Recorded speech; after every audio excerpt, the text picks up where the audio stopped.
And Apacheland was truly a magical place. It came about almost because of pure destiny. The fellow who came up with the idea was William W. Creighton. And he was the visionary that said, well, they're bringing these people in anyway. Why don't we have a place here that we can bring them here? We need a hotel. We need a filming area. We need a filming town.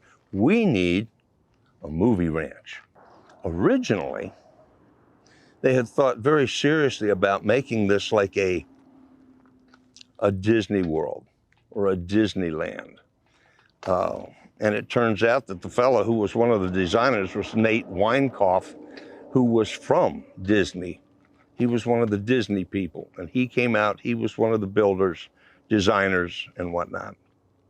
So they put this town in, and now it was ready to film. And what was going on was there were a lot of celebrities that were being booked to come in because of their marquee value. Now, marquee value was, okay, we have Peter Brown coming in from The Lawman, and oh, people would just jump up and down and they come out to see him.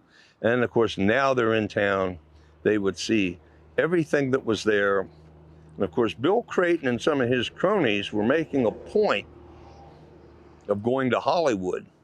And they were out there grooming as many of the producers as they could to get them to come out and use Apacheland for some of their filming. There was a lot of filming done out here in Arizona, and the area was just so perfect for it because it was the Wild West. It still really was the Wild West as far as what you'd see on film. This sound stage was the largest sound stage in the state of Arizona.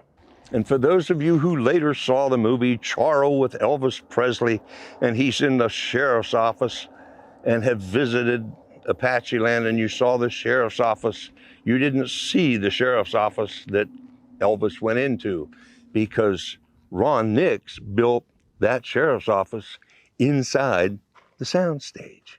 Apacheland had some really neat things going for it. You could film at Hangtown. You could film at the main street, or you could film in the soundstage, and all three could be going at one time. And now we have why they wanted to call it the Western movie film mecca of the world. Apacheland really was famous for some seriously great movies. Not necessarily because of acting or anything like that, but because of what they were. When Elvis came to town and did Charro, that was a biggie. It was a biggie for everybody who loved Elvis, and it was a biggie for Elvis because he didn't have to sing. It wasn't a popcorn movie. He loved playing cowboy, and he got to do that in spades out with Charro. 2004, Valentine's Day, the town burned down again. It just burned completely to the ground. And once again, what do we have left? We have the barn, and we have the chapel. Sue and Ed donated them to the museum. Larry Hedrick, he and Hank Brown were instrumental in getting all of that work done and brought up here. And of course, everybody can see it. You all come up here and see the barn, and it's the real deal. It's the real deal. And the chapel, the Elvis Chapel that was shot at during the movie. And now we have the town, it's completely gone, which is why we're doing some of these films right now, so that we can talk about what was there. It is a part of our movie making, filmmaking history. It's very much a part of Arizona's history. And unfortunately, it's gone the way of so many of the studios have gone these days because the Westerns just aren't what they were before. Thank you for watching this episode of Mysteries of the Superstition Mountains.